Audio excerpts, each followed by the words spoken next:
Dans cette vidéo, nous allons aborder les émotions de l'enfant. Si vous regardez cette vidéo, c'est que vous en avez assez de subir les crises de votre enfant et que vous ne supportez plus de vivre des conflits au quotidien pour des choses insignifiantes et que vous êtes vraiment épuisé des tensions constantes. Et j'imagine qu'à cette étape-là, vous avez déjà essayé de lire des livres pour avoir des méthodes ou des outils, vous avez tenté de suivre des conseils tirés à droite et à gauche, vous essayez d'avoir une approche bienveillante et douce, puis de passer dans l'approche stricte sans avoir de résultats constants et durables. Alors pourquoi ça ne fonctionne toujours pas? Une des premières clés essentielles, c'est ce qu'on appelle la gestion des émotions. Il faut comprendre que la maturité émotionnelle se développe tout au long de notre vie et pour la plupart d'entre nous, elle s'est arrêtée à l'âge de 8 ans. Nous ne comprenons pas ce que sont des émotions, comment on peut les accueillir, comment on peut les gérer, ce qui fait que nous les subissons de plein fouet et cela brouille notre relation avec nos enfants. Donc dans cette vidéo, je vais parler notamment de la base de ce que sont les émotions et de comment on peut les gérer. D'abord, qu'est-ce qu'une émotion? Une émotion, c'est une réaction chimique de notre corps qui est consécutive à un événement extérieur. Une émotion va durer quelques minutes et passe au-delà. Il s'agit d'un sentiment et un sentiment, c'est une construction mentale. Ça veut dire que ça s'active par la pensée. Lorsque l'émotion est forte, l'enfant n'est pas en capacité d'utiliser son autre capacité primaire, qui est la logique. Vous allez comprendre pourquoi je vous dis ça. Que faire lorsque l'émotion est là? La priorité, c'est d'accueillir l'émotion pleinement. Et il faut bien comprendre que tant que l'enfant n'est pas validé dans son émotion, vous ne pouvez rien lui expliquer. Alors, dès maintenant, vous pouvez arrêter de lui demander de comprendre ce qu'il a fait, de lui dire qu'il est nul, qu'il a fait exprès, de le mettre au coin, de le punir. Il n'est pas en capacité d'entendre et surtout, il n'est même pas en capacité de raisonner lorsqu'il est sous le coup d'une émotion. Donc, l'étape numéro 1, indispensable, c'est de valider l'émotion. Une fois que l'émotion est validée, accueillie et acceptée, vous pouvez revenir sur ce qu'il s'est passé. En revanche, si vous forcez les choses, si vous ne prenez pas le temps, si vous ne validez pas, vous allez amplifier la crise ou le comportement. Et ça sera soit tout de suite, soit plus tard, soit les deux.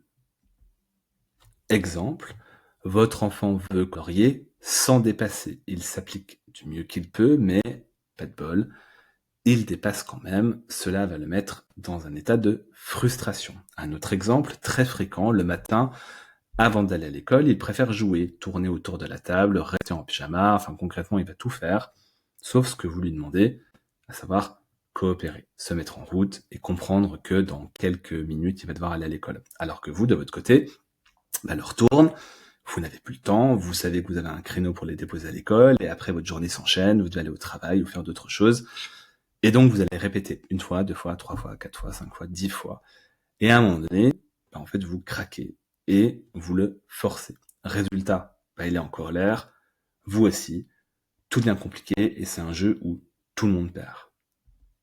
Comment faire, du coup, pour valider l'émotion?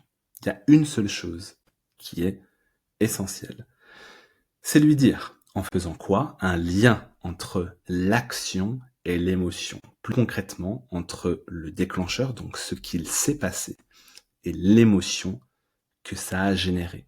Le fait de faire le déclencheur plus l'émotion associée, c'est une validation. Par exemple, je vois que tu es frustré parce que tu as dépassé, pour reprendre le premier exemple. Dans le second cas, on peut dire, par exemple, tu aurais aimé jouer un petit peu plus longtemps et tu es en colère car nous devons aller à l'école. Tout simplement. Le fait de faire ça, l'enfant dans sa tête ou verbalement, il va vous dire oui. Et quand vous êtes là, c'est un signal que l'émotion est valide. Le oui, il passe souvent par une réaction comportementale, un geste de la tête ou un arrêt des pleurs progressifs. C'est comme ça que vous savez que c'est validé. Parfois, ça s'amplifie. À ce moment-là, vous revalidez à nouveau. Si on prend le premier exemple, on peut dire « Ah oui, en fait, je vois que tu es vraiment très frustré, parce que tu as dépassé. » Et le fait de faire ça, on s'attend à un oui. Et si c'est pas le cas, on recherche. Donc soit c'est pas le bon déclencheur, soit c'est pas la bonne émotion. Faites le plus simple possible, pas de grandes phrases. Ok ? Concrètement, quand je vois ça, je ressens ça. Tout simplement. Que peut-on en tirer comme compréhension ? Derrière chaque comportement d'un enfant, il y a un besoin. Ça veut dire que si le besoin est assouvi, cela va générer une émotion positive. Si le besoin est frustré, cela va générer une émotion négative. Alors attention, je vous arrête parce qu'on pourrait croire que ce que je vous dis, c'est de ne pas faire vivre des émotions négatives à nos enfants, donc de les protéger, et de essayer de faire en sorte qu'ils vivent un maximum d'émotions positives. Non.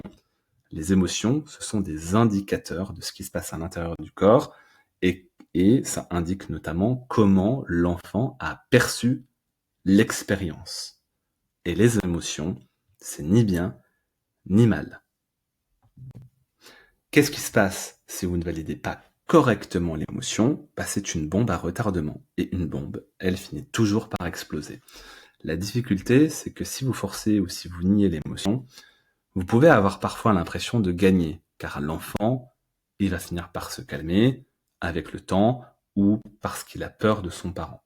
Ce qu'il faut bien comprendre, c'est qu'avec le temps, quand vous êtes dans une stratégie répétée de nier, de ne pas accueillir, de refuser à l'enfant d'exprimer ses émotions, cela va créer des difficultés récurrentes.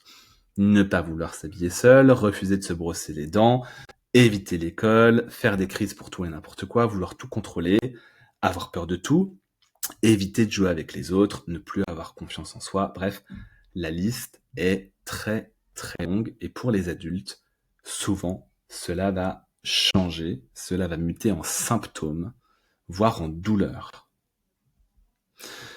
3 croyances que vous avez probablement à propos des émotions. À savoir, le premier que j'entends très souvent, c'est mon enfant fait une crise pour me provoquer. C'est faux. Ok, la provocation, la manipulation, le mensonge, c'est impossible. D'accord ?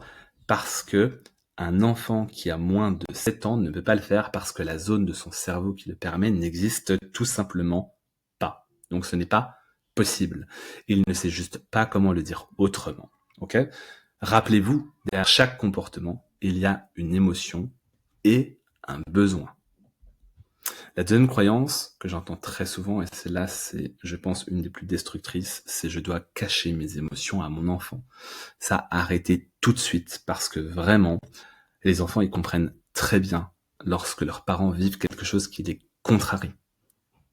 On ne peut pas cacher ses émotions, encore moins croire qu'on va mettre un masque parce que les enfants le comprennent. Les enfants sont beaucoup plus intelligents que ce qu'on pense. Ils savent repérer ce qu'on appelle les dissonances, c'est-à-dire quand il y a un décalage entre ce qu'on pense, ce qu'on dit, et ce qu'on fait, et ce qu'on ressent.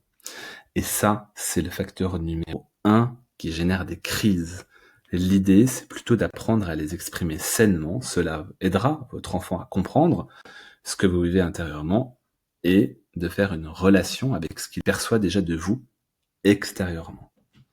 Et en fait, la troisième croyance à propos des émotions, c'est l'idée selon laquelle on peut raisonner un enfant qui fait une crise.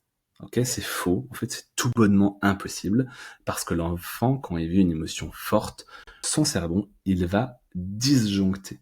C'est-à-dire qu'il n'entend rien de ce que vous dites. Donc, ça sert à rien de raisonner un enfant qui est en train de faire une crise au supermarché, par terre. Ça sert à rien. D'abord, vous l'aidez à réguler ses émotions et ensuite, une fois qu'il est calmé, vous pouvez lui reparler, ou non d'ailleurs, de ce qu'il s'est passé. Vous pouvez expliquer, notamment, ça aide beaucoup les adultes, mais aussi beaucoup les enfants, que lorsqu'on vit une émotion forte, nous avons tendance à dire des choses que l'on ne pense pas vraiment. Et ça, vous pouvez penser à vous, si vous avez déjà des émotions très fortes, que ce soit des très grandes peurs, des très grandes tristesses ou des très grandes colères. Généralement, les propos qu'on tient à ce moment-là, on les regrette parce qu'en fait, on ne les pense pas. Pourquoi on ne les pense pas ? Parce que notre cerveau qui pense, qui est logique, il n'est pas du tout activé à ce moment-là. On est plutôt dans une libération d'émotions. En fait, on est disjoncté. Donc, il faut d'abord qu'on se calme pour qu'ensuite on puisse parler.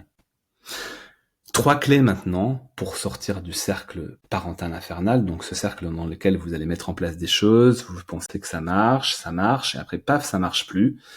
Le cercle parental infernal, c'est vraiment le mécanisme dans lequel vous êtes et qui vous empêche en fait d'avoir des résultats constants, des résultats durables, et de faire en sorte que ce qui marche le jeudi, ça peut marcher le lundi, le matin, le soir, en été, en hiver, tout le temps. La clé numéro 1, c'est vraiment d'accueillir l'émotion avant d'analyser le comportement. Donc avant de vouloir changer les cris, les refus, les oppositions, ce que vous qualifiez jusqu'à présent de provocation, il faut d'abord comprendre qu'est-ce qui se passe en lui, qu'est-ce qui se joue en eux. La deuxième clé, c'est que votre enfant, il va réveiller très souvent votre enfant intérieur blessé. Donc si ces réactions vous touchent fortement, c'est très probablement parce que cela fait écho avec une partie de votre histoire. Et enfin, la troisième clé qui est très importante, c'est que toutes les émotions sont légitimes, sont naturelles, sont normales. En revanche, tous les comportements ne le sont pas. On a le droit d'être en colère. Par contre, on va pas mettre des claques à son enfant, ou son enfant ne doit pas nous mettre des claques. Donc plus vous allez accueillir et normaliser les émotions dans votre quotidien, plus votre enfant saura les reconnaître et les accueillir également. Donc en résumé, vous avez là des clés dans votre tête, dans votre mental pour bien comprendre les émotions, mais attention, bien évidemment, rappelez-vous que c'est très différent d'avoir les choses en tête et d'y penser quand les émotions surgissent et notamment quand elles sont fortes. Aussi, ça me semble important, soyez indulgents, soyez indulgente avec vous-même parce que la majorité d'entre nous n'ont jamais fait ce travail. Pourquoi ? Parce que leurs propres parents n'avaient pas conscience de cela et ils ne nous ont pas transmis cette compétence de gestion émotionnelle. Et enfin, je vous invite vraiment à toujours rester à l'écoute de vos émotions et donc de vos sentiments parce qu'ils ont beaucoup à apprendre sur vous. À très vite dans une prochaine vidéo.